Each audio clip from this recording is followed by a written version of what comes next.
Assalamualaikum warahmatullahi wabarakatuh. Alhamdulillah. Alhamdulillah, Masya Allah, tabarakallah. Teman-teman, Allahumma sholli ala Sayyidina Muhammadin wa ala alihi wasallam. Talent, profesional, talented people ya, profesional, para talent, itu boleh nggak sih sebagai talent yang muslim, yang mukmin, transaksional? Jadi ketika misalkan ya, kita nih sebagai business owner, terus ketemu sama talent. Si talent ini terus minta, saya mau kerja sama Bapak. Tapi saya minta gaji sekian, fasilitas A, B, C. Boleh nggak sih? Atau kita sebagai business owner terus jawabnya gini sama dia. Kamu kerja dulu. Kan kamu berprestasi di sana. Kamu hebat di sana. Di sini kan belum tentu.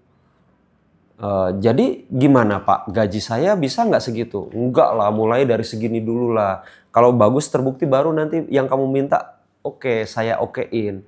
Mobil ntar dulu lah. Mobil, nggak ada mobil di sini ya. Pak, saya di tempat kerja lama sudah dapat fasilitas mobil. Kalau Bapak mau pakai saya, ya ini track record saya, ini prestasi saya, Bapak bisa cek. Tapi saya minta syaratnya ini. Enggak. Itu kan baru janji, baru rencana. Takdir belum terjadi. Karena kita adalah business owner yang beriman, jadi nggak mau mendahului takdir. Nah, apakah seperti itu konsepnya? Nah, Quran gimana sih panduannya? Yuk, balik lagi ke Quran. Jangan ngarang, insya Allah. Allah bilang di surat Yusuf, teman-teman. Di surat Yusuf itu, di ayat-ayat awal, Allah menyampaikan pesannya begini. Nahnu nakussu alaika ahsanal qasasi bima auhayna ilaika hadzal Qur'an. Jadi kami, kata Allah, menceritakan kepadamu Muhammad kisah yang paling baik dengan mewahyukan Al-Quran ini kepadamu. Dan sesungguhnya engkau ada sebelum itu adalah orang-orang yang termasuk orang-orang yang tidak mengetahui. Dan kisah Nabi Yusuf ini itu adalah kisah terbaik. Disebutnya kisah terbaik. Nah, terus kaitannya dengan pertanyaan tadi, talent tadi di mana? Ada di surat Yusuf ini. Yuk kita buka ayat 54-nya dan 55, 56. Lihat ya, 54-nya Allah bilang begini di surat ini. Dan raja berkata, bawalah dia Yusuf kepadaku agar aku memilih dia sebagai orang yang dekat kepadaku. Ketika raja telah bercakap-cakap dengannya, raja berkata, sesungguhnya kamu mulai hari ini menjadi seorang yang berkedudukan tinggi di lingkungan kami dan dipercaya. Coba lihat. Jadi, qala innakal yaumaladaina makinun amin. Jadi dipercaya sama raja. Ini sudah statement dari raja, dari penguasa tertinggi.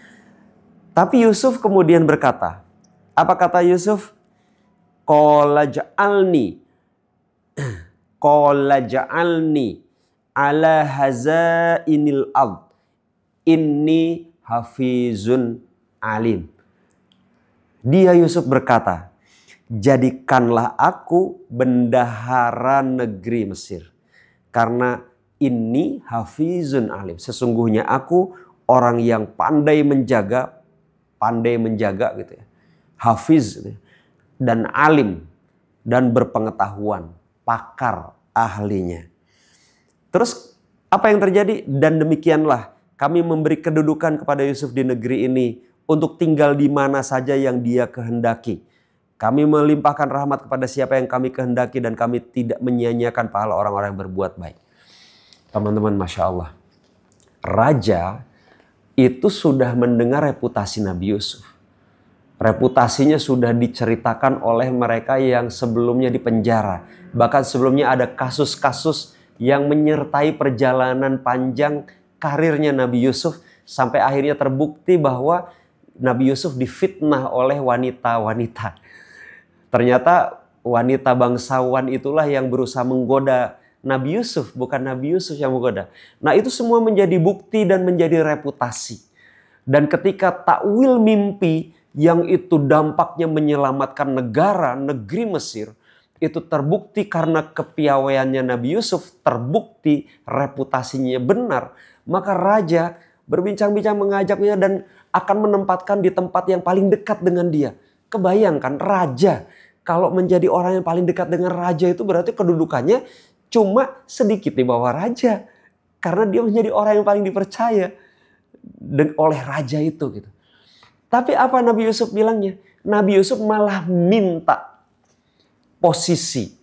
Bukan, ya terima kasih, saya mah ditempatkan di mana aja, saya mengabdi sama raja. Enggak. Seorang Yusuf yang dia percaya, dia tahu diri dengan talent yang dia miliki, dia minta posisi. Jadikan aku, kata Yusuf, bendahara negeri ini. Bendahara loh, pegang duit loh, pegang harta-harta kekayaan. Apa kata Nabi Yusuf? Inni hafizun alim. Karena aku seorang yang hafiz, penjaga, mampu jaga urusan duit. Dan alim, pakar. Teman-teman, seorang talent itu boleh minta posisi. Nabi Yusuf contohnya. Quran yang bilang, Allah yang mengajarkan kita boleh. Tapi memang benar reputasinya, bukan palsu. Nah, kita sebagai business owner, pengusaha, kalau dari sisi kitanya, ketika ada talent yang memang berani begitu, ya kita memang harus fair lihat juga backgroundnya dia, reputasinya seperti apa. Jangan kemudian kita dengan alasan, kan di tempat lain kamu berprestasi, di sini takdir kita belum tahu. Nggak bisa. Talent digituin nggak bisa. Kata talent, ya udah Pak, nggak apa-apa. Bapak nggak menerima tawaran saya, nggak ada masalah. Talent gitu. Saya nggak mau kerja di tempat Bapak. Saya tetap di tempat saya sekarang. Selesai. Terus kita mau apa? Ya gigit jari. Kalau kita mau talent dan reputasinya sudah sampai kepada kita, maka ya kita mesti dengar dan tinggal deal-dealan aja. Kaidahnya adalah tidak boleh takaluf, tidak boleh memaksakan diri. Kalau memang masuk dalam koridor dan kapasitas kita, ya, dan juga realistis semuanya gitu ya, apa yang akan bisa dikontribusikan oleh si talent, why not? Ayo kita bersama-sama, kira-kira gitulah gitu. Tapi jangan pedit juga gitu. Tapi juga jangan over jor-joran. Karena kalau kemudian talent itu orangnya pragmatis, ya nanti dia akan gunakan penawaran tinggi kita untuk kemudian dia nego lagi di tempat lain. Untuk naikin harga dia. Atau balik lagi ke tempat dia, kalau yang pragmatis gitu. Balik lagi ke tempat dia bekerja, ya, Pak saya mau keluar. Sudah ada perusahaan yang nawarin saya fasilitas lebih baik dari tempat kerja saya sekarang. Nah, kalau memang dia orang yang kepake di situ, nanti bisa orang yang di sana, wah kamu jangan keluar, kamu minta apa?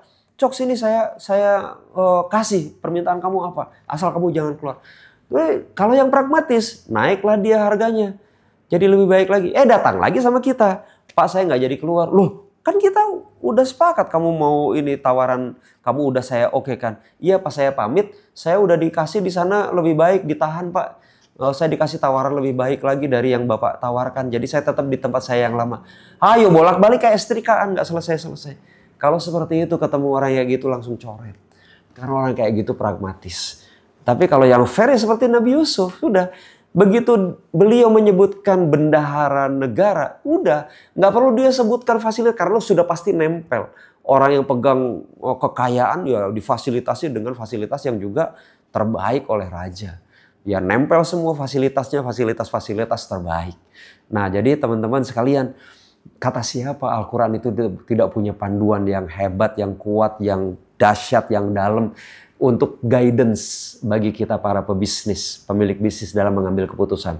Dan pesan yang berikutnya dari kisah ini, lihat yang pegang uang itu harus yang duluan. Kalau profesional tidak harus dia itu amanah duluan, dia profesional dulu nggak apa-apa. Tapi begitu urusannya uang, keuangan, hafizunnya duluan dibandingkan hafizunnya duluan dibandingkan alim kepakarannya. Jadi kemampuan amanahnya bisa dipercayanya itu duluan, tetapi tetap harus alim, bukan sekedar lulusan akuntansi, tapi alim, pakar. Nah, dan cek silahkan sama teman-teman, cek tidak ada perusahaan yang kelasnya rumahan, UMKM itu kemudian dia bisa terus bertumbuh menjadi perusahaan yang skalanya korporasi kalau dia tidak memiliki tim keuangan yang juga memang beneran jagoan, bukan sekedar bisa ngerjain laporan keuangan sesuai dengan standar akuntansi. Itu adalah kode-kode berikutnya. Terima kasih. Assalamualaikum warahmatullahi wabarakatuh.